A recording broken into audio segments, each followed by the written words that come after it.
मैग्नेटिस है, ये मैग्नेटिस है। मैग्नेटिस जो है लोहे को किस तरह अपनी तरफ खींचता है, इसी तरह जो बैतुल्लाह है, खाने काबा है, इंसान के पास चाहे उसके पास माल दौलत हो, चाहे उसके पास उतनी ताकत हो, वसत हो, चाहे वो उसके अंदर ताकत हो वहां न जाने की, लेकिन तब भी उसके दिल के अंदर ये तड़प होती है कि अल्लाह मुझे बैतुल्लाह तक पहुंचा दे।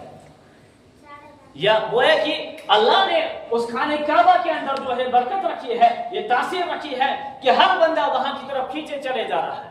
इन्ना अव्वल बैत वुदिअ लिन्नास लल्लज़ी बिबक्कत मुबारकun, और ये बाबकर वाला घर है। गोया कि ये खाने काबा कौन सी जगह है? बरकत वाली जगह है।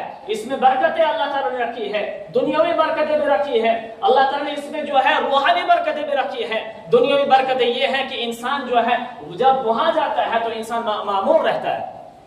हरम के अंदर जो बंदा दाखिल होता है वो बंदा जो है मामूर रहता है, महफूज रहता है। और हरम के अंदर अगर कोई कातिल किसी मकतूल के सामने गुजरता है हरम के अंदर, तो जो वहां पर जो है उस मकतूल की नजर दब जाती है। क्यों? इसलिए कि हरम का एहतराम उसके दिल के अंदर है, उसको पता है ये ऐसी जगह है यहाँ पर खून रेजी करना जाए नहीं है। एक तो दुनियावी फायदे ये है कि वहां पर जो है यानी रेगिस्तान होने के बावजूद, मक्का यानी रेगिस्तान होने के बावजूद, पहाड़ी होने के बावजूद वहां के आसपास जो है फल फ्रूट मिलते हैं।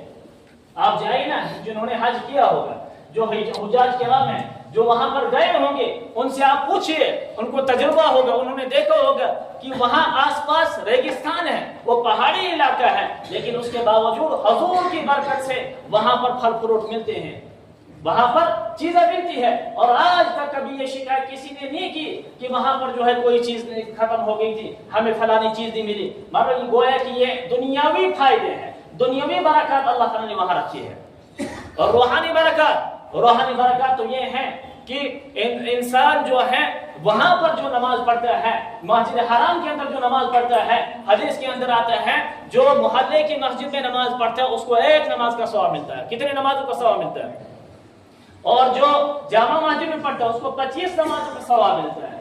और जो हुजूर अलैहिस्सलातु वस्सलाम ने ये फरमाया, जो मस्जिद अक्सा में नमाज पढ़ता है उसको 1000 नमाजों का सवाब मिलता है। और जो मेरी मस्जिद यानी मस्जिद नबवी में नमाज पढ़ता है उसको 50,000 नमाजों का सवाब मिलता है।